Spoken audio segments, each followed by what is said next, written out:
उधर आदमखोर कहा जाने वाला कुत्ता पिटबुल गुरुग्राम में हुई एक घटना की वजह से सुर्खियों में आ गया। एक महिला पर पिटबुल कुत्ते ने ऐसा हमला किया कि महिला की जान पर बनाई।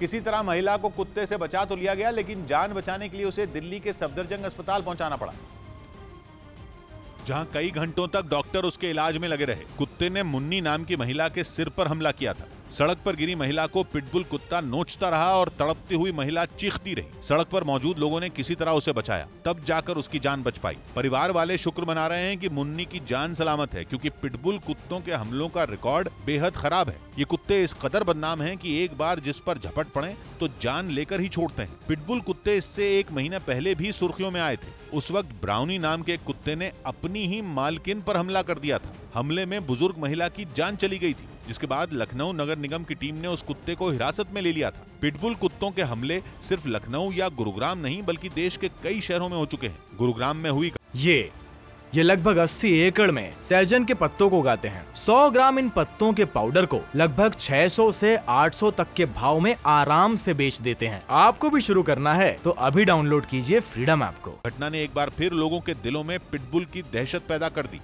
लेकिन जिस पिटबुल कुत्ते ने गुरुग्राम में महिला पर हमला किया, उस कुत्ते की मालकिन ने सारे आरोपों को गलत बताया। महिला का दावा है कि उसके कुछ पड़ोसी साजिश के तहत इस तरह के आरोप लगा रहे हैं ताकि उनके कुत्ते को छीना जा सके। कुत्ते की मालकिन नीतू के पति गुजर चुके हैं, जबकि उनके बच्चे विदेश में हैं। नीतू दावा करती हैं कि पिटबुल कुत्ता उन्होंने अपनी सुरक्षा के लिए रखा हुआ है। न्यूज़ 18 की टीम उनके घर के बेसमेंट में भी पहुंची, जहां वो पिटबुल को रखती हैं। बेसमेंट के कोने में एक कमरे में पिटबुल को बंद रखा गया था। नीतू जैसे ही उसके पास पहुंची, किसी माँ बेटी की तरह दोनों के बीच दुलार शुरू हो गया। इस पे आरोप लग रहा है कि इसने किसी महिला को हमला करके घायल कर दिया।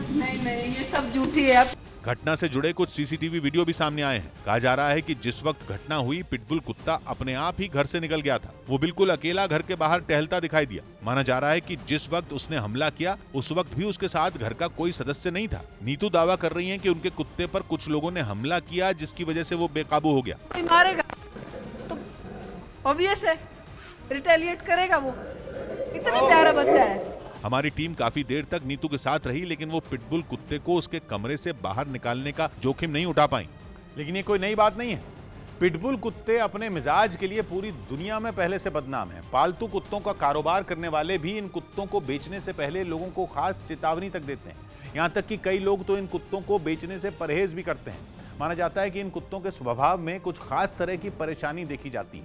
सबसे बड़ी बात यह है कि घर के किसी एक ही सदस्य को ये मालिक मानते हैं, जिसके साथ वो बहुत लगाव करते हैं।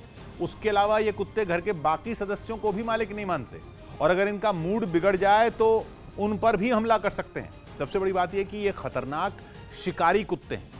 एक बार अगर ये किसी पर हमला कर दें तो उसे छोड़ना इनकी फितरत में नहीं है। इसीलिए कुत्तों के हमलों में जान जाने के सबसे ज्यादा मामले पिटबुल कुत्तों के ही सामने आते हैं। इसीलिए पिटबुल को दुनिया का सबसे खतरनाक कुत्ता कहा जाता है, जिसकी सबसे ताजा मिसाल गुरुग्राम में दिखी। हमले में घायल हुई मुन्नी अब घर लौट चुकी है, लेकिन काम कब शुरू कर पाएगी कहना मुश्किल है। पता चला है कि मुन्नी पर हमले के वक्त सड़क से गुजर रहे एक शख्स ने उसकी जान बचाई। बड़ी चतुराई से उस अनजान शख्स ने उसे पिटबुल से बचाकर अपनी कार में खींच लिया। अंकल ने ऐसा हाथ पकड़ के गाड़ी में उठा लिया तो मैं बस गई। मुन्नी और उसका पति दोनों ही मजदूर हैं, लेकिन इस चोट ने उनकी जिंदगी को ही पटरी से उतार दिया है। हालांकि पुलिस ने इस मामले में केस दर्ज कर लिया है। जांच की जा रही है कि आखिर हमले की वजह क्या थी, लेकिन माना यह जा रहा है कि कुत्ता हमले के वक्त बिल्कुल अकेला था। मतलब ये कि सड़क पर उसकी देखरेख करने वाला, उसका ध्यान रखने वाला कोई नहीं था। हालांकि यूरोप के कई देश ऐसे हैं जहां पिटबुल कुत्ते रखने पर बैन लग चुका है। अमेरिका में ऐसा कानून तो नहीं है, लेकिन अब लोग पिटबुल नस्ल के कुत्ते रखने से ही तौबा करने लगे। इसलिए इससे जुड़े आंकड़े हैरान करने वाले हैं। अमेरिका की एक संस्था ने आंकड़ा दिया कि जितने पिटबुल कुत्ते अमेरिका में हैं, उनमें 50%, मतलब आधे कुत्ते या तो बिक्री के लिए या फिर गोद लेने के लिए उपलब्ध हैं। मतलब इन कुत्तों के मालिक इन्हें छोड़ने के लिए बेताब है। इसकी वजह भी समझना मुश्किल नहीं है। 2009 से 2018 के बीच अमेरिका और कनाडा में 3,569 लोगों की जान पिटबुल कुत्तों के हमलों में चली गई। 3,500 लोग केवल पिटबुल कुत्तों के हमलों में मारे गए। इनमें कितनी घटनाएं सिर्फ अमेरिका की हैं ये तो साफ नहीं है, लेकिन अमेरिका से जुड़ा हैरान करने वाला आंकड़ा यह है कि कुत्तों के हमलों में मरने वाले लोगों में 80% ऐसे रहे जिन पर पिटबुल कुत्तों ने हमला किया। अब इससे जुड़ा एक और आंकड़ा है जो चौंकाने वाला है। अमेरिका में पिटबुल कुत्तों की कुल गिनती करीब 45 लाख है, लेकिन देश में मौजूद, वहां अमेरिका में मौजूद कुल पालतू कुत्तों में ये गिनती 6% से भी कम है। मतलब केवल 6% कुत्ते अमेरिका में कुत्तों के हमलों में हुई 80% मौतों के जिम्मेदार हैं।